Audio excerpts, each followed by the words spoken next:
Welcome back on our channel Divyashree physics. तो आज के लेक्चर में हम स्टार्ट करने वाले हैं रे ऑप्टिक्स के न्यूमेरिकल। और आज के न्यूमेरिकल कौन से टॉपिक पर बेस्ड होंगे? Refraction from rare to denser medium and denser to rare medium. तो उससे पहले हम फॉर्मूला रिवाइज कर लेते हैं। जब रिफ्रैक्शन होता है from rare to denser medium, rare to denser medium, तो फॉर्मूला क्या होता है? देखो बहुत ही इजी होता है, इसको लर्न करना। पहले हम लिख लेते हैं डेंसर टू रेयर वाला भी, डेंसर टू रेयर। जो रेयर मीडियम होता है उसका रिफ्रैक्टिव इंडेक्स हम हमेशा μ1 मानते हैं, तो रेयर का रिफ्रैक्टिव इंडेक्स होगा हमेशा μ1 और डेंसर का रिफ्रैक्टिव इंडेक्स क्या होगा? हमेशा μ2। डेंसर का रिफ्रैक्टिव इंडेक्स होगा हमेशा μ2। तो अब देखो जब रेयर मीडियम है, यहां पर ये वाला मीडियम क्या है? रेयर है, और यहाँ पे ये चीज क्या है? डंबल है, डंबल। अब ये डंबल किस चीज का बना हुआ है? ग्लास का बना हुआ। ग्लास मतलब कि डेंसर मीडियम, तो यहाँ पे ये कौन सा मीडियम हो गया? डेंसर मीडियम हो गया। तो अगर रिफ्रैक्शन हो रहा है from rare to denser medium, rare to denser मतलब अगर हमारा ऑब्जेक्ट रेयर मीडियम में है तो सबसे पहले हम लिखेंगे μ1, ठीक है। उसके बाद प्लस, सबसे पहले अगर रेयर है तो रेयर के लिए लिख लो μ1, उसके बाद प्लस का सैंपल लगाओ, फिर डेंसर मीडियम का रिफ्रैक्टिव इंडेक्स होगा μ2 इज इक्वल टू। अब यहां पर देखो ऑब्जेक्ट अगर रेयर मीडियम में है तो ऑब्जेक्ट का डिस्टेंस क्या होती है? यू क्या होता है? डिस्टेंस ऑफ ऑब्जेक्ट, और उसके लिए ऑब्जेक्ट की डिस्टेंस हमेशा क्या होती है? नेगेटिव। तो उसके लिए हम यहाँ पर रख देंगे यू। अब रेयर में अगर ऑब्जेक्ट रखा है तो डेंसर मीडियम में उसकी क्या बनेगी? इमेज बनेगी। तो यहाँ पे क्या हो जाएगा? V हो जाएगा। अब देखो सिंपल है, अगर रेयर पहले लिखा है तो रेयर के लिए μ1 लिख लो। अब यहाँ पे डेंसर पहले है तो μ2 पहले लिख दो, रेयर बाद में है तो μ1 बाद में, ठीक है। जो पहले आएगा उसके नीचे ऑब्जेक्ट की डिस्टेंस, दूसरे के नीचे इमेज की डिस्टेंस। ऑब्जेक्ट की डिस्टेंस हमेशा नेगेटिव और इमेज की डिस्टेंस यहाँ पे पॉजिटिव होगी, इज इक्वल टू।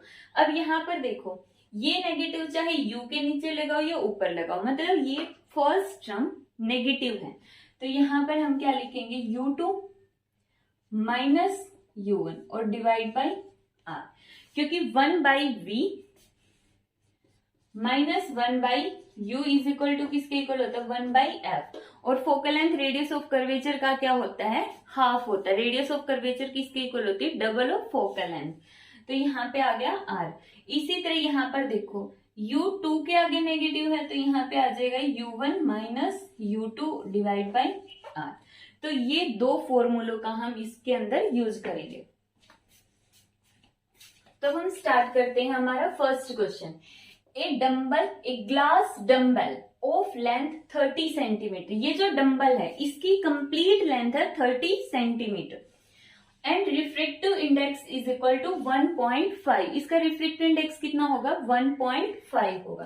तो हम सॉल्यूशन के अंदर लिख लेते हैं refractive index is equal to 1.5 has ends of radius of curvature. यहाँ पे रेडियस ऑफ कर्वेचर कितनी होगी? 3 centimetre. A point object is situated at a distance of 12 centimetre from one end of dumbbell.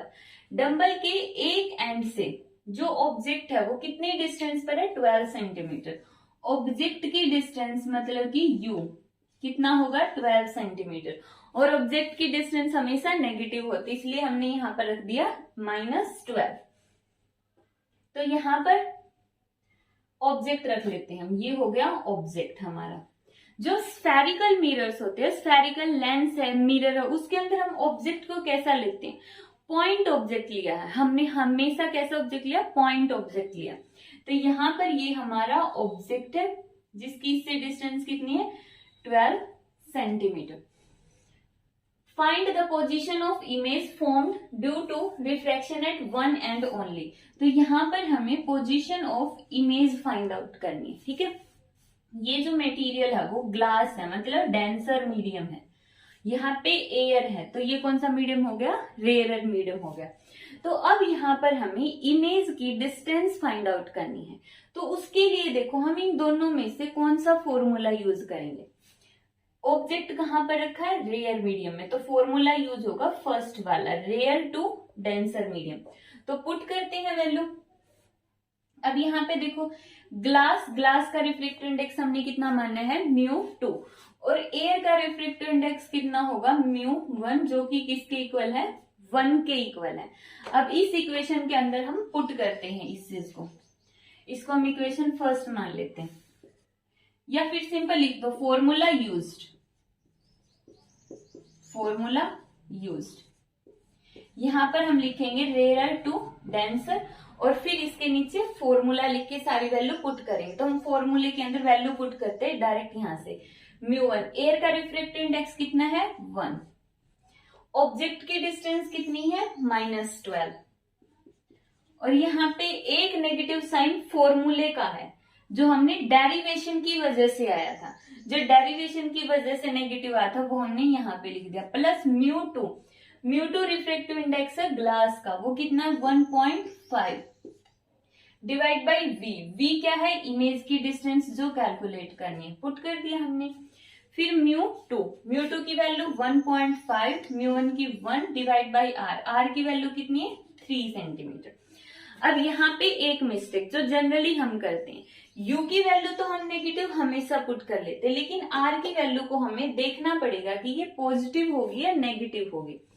अब जैसे अगर हम ऑब्जेक्ट को यहाँ पर कंसीडर कर रहे हैं, तो इसका मतलब यहाँ से रिफ्रैक्ट होगी, रिफ्रैक्शन यहाँ से होगा, और इसका कर्वेचर मतलब इसका सर्कल इस तरह से कंप्लीट होगा, तो इसकी रेडियस ऑफ कर्वेचर यहाँ पर होगी, और radius of curvature right side में कैसे होती है, पॉजिटिव होती है। इसके लिए रेडियस ऑफ कर्वेचर क्या होगी, नेगेटिव होगी। तो यहाँ पे इस वजह से रेडियस ऑफ कर्वेचर क्या होगी, पॉजिटिव होगी। अगर हम यहाँ पर ऑब्जेक्ट लेते और यहाँ पर रेडियस ऑफ कर्वेचर लेते तो आर क्या हो जाता, नेगेटिव हो जाता। ठीक है, तो यहाँ पर हमने आर की वैल्यू पुट कर ली। अब इसको सोल्व करते, 1/12 plus 1/5, 1.5 divide by v, 0.5 divide by 3, point हटाओ, नीचे 0, 6, यहाँ पे कितना 1.5 divide by v is equal to 1/6 minus 1/12, 1/12 को राइट साइड में ले जाओ, ये आ गया। एलसीएम लो, कितना आ गया 12, यहाँ पे कितना है 2 माइनस 1 इज इक्वल टू 12, तो यहाँ पे देखो 1.5 divide by v is equal to 1/12 आ गया। अब इसके बाद हमें तो v की वैल्यू चाहिए, डिस्टेंस ऑफ इमेज चाहिए, तो हम क्रॉस मल्टीप्लाई करेंगे, तो कितना आ गया 12 multiply by 1.5 is equal to v, point हटाओ, पॉइंट हटाएंगे तो यहाँ पे आ गया 0, 5 से डिवाइड करो, 5 दिए 15, 2 से डिवाइड करो 6, तो v की वैल्यू कितनी आ गई 18 सेंटीमीटर। देखो v ही पूछा था और v हमने निकाल दिया। अब जब हम न्यूमेरिकल करते हैं तो दो चीजों का स्पेशली ध्यान देना पड़ता है, दो चीजों के ऊपर बिल्कुल हमेशा, चाहे हम किसी भी यूनिट का न्यूमेरिकल करें, वो कौन कौन सी है। सबसे पहले तो जो स्टेटमेंट दी हुई है उसकी यूनिट्स देखो कि सारे के सारे जो पैरामीटर हैं उनकी यूनिट्स सेम है, ये भी सेंटीमीटर में, ये भी सेंटीमीटर, तो ये भी सेंटीमीटर में आएगा। तो सबसे इंपॉर्टेंट चीज तो यही होती है हर एक यूनिट के न्यूमेरिकल के अंदर कि उसका जो यूनिट ऑफ सिस्टम है उसको चेक करो कि कौन से सिस्टम के अंदर यूनिट्स दी हुई है, एसआई में है या सीजीएस के अंदर है। ऑप्टिक्स के अंदर दूसरा साइन चेक करो कि कौन सी वैल्यू पॉजिटिव में होगी और कौन सी वैल्यू नेगेटिव में होगी। तो ये था हमारा फर्स्ट क्वेश्चन स्फेरिकल मिरर्स का।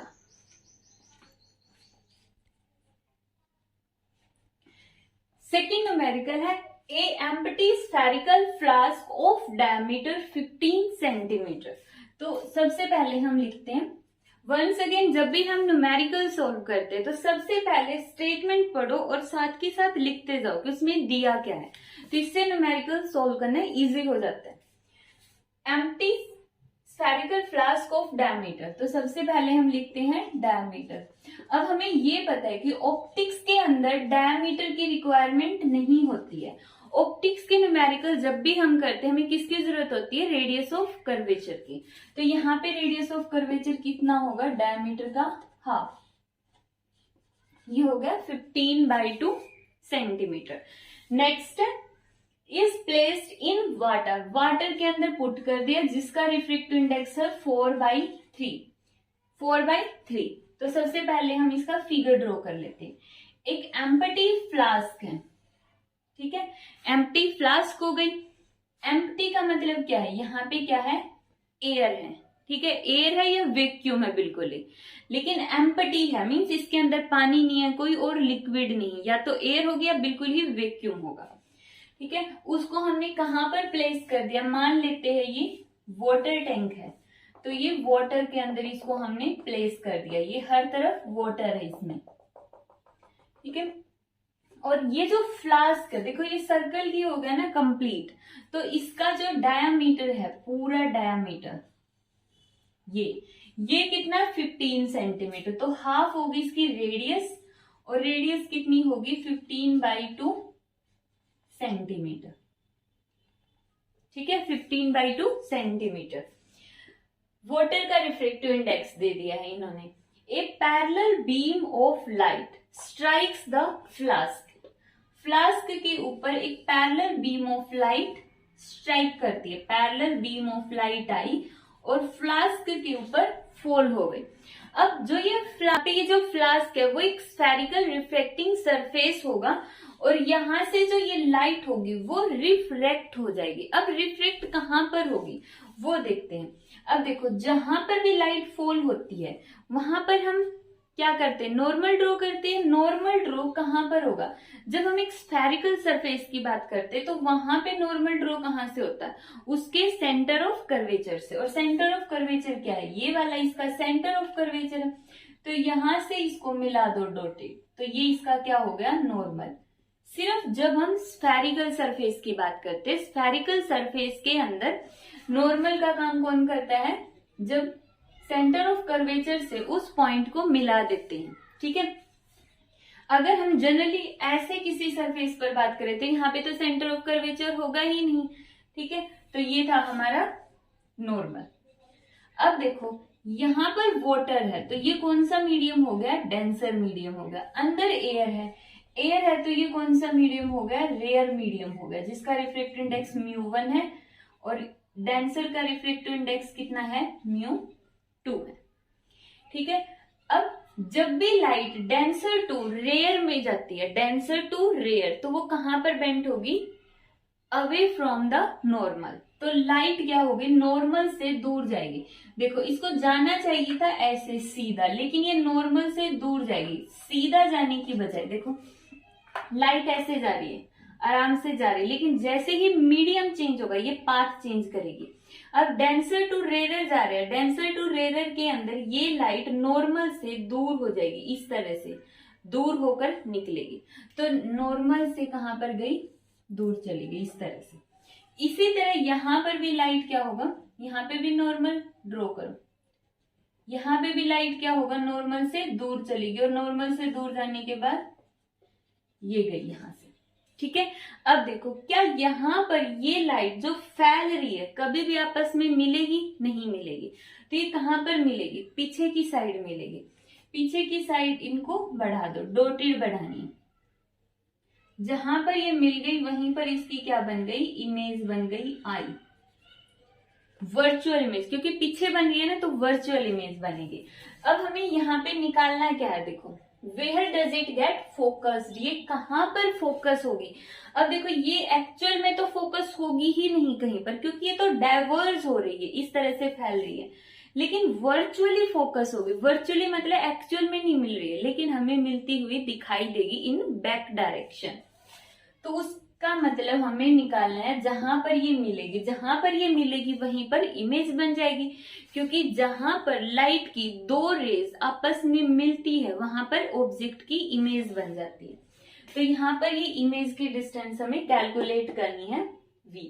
और सबसे important, when observe from with in the flask, और जब हम फ्लास्क से ऑब्जर्व कर रही हो, फ्लास्क के अंदर से हम ऑब्जर्व करें, तब हमें यहाँ पे ये इमेज की डिस्टेंस बतानी है।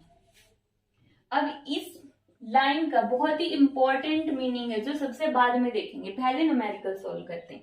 अब यहाँ पर देखो रिफ्रैक्शन हो रहा है, रिफ्रैक्शन कहां से कहां तक हो रहा है, कौन सा मीडियम है, water, denser medium, denser to rare, तो यहाँ पे रिफ्लेक्शन हुआ डेंसर टू रेयर।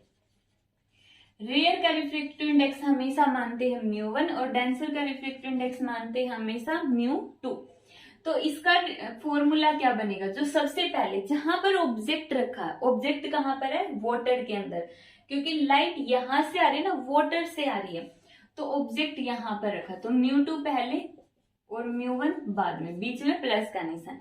जहां पर ऑब्जेक्ट रखा है μ2 में रखा हुआ है तो उसके नीचे u लिखो, दूसरे के नीचे v। अब μ1 प्लस का है तो μ1 माइनस μ2 डिवाइड बाई r।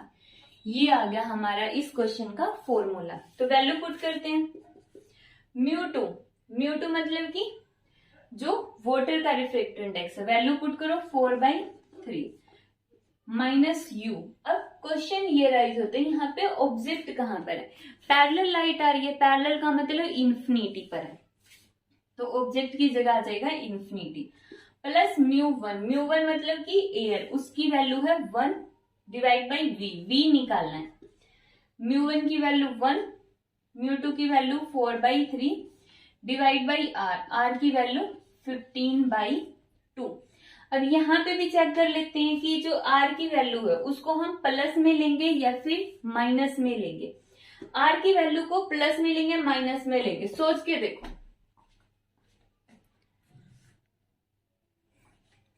तो प्लस में लेंगे या माइनस में, ऑब्वियसली प्लस में लेंगे क्योंकि इसका सर्कल वहां पर कंप्लीट हो रहा है, तो ये कहां पर है, राइट साइड में, और राइट साइड की सारी डिस्टेंस क्या होती है, पॉजिटिव होती है, तो r को हम पॉजिटिव लेंगे। इसको सोल्व करते हैं।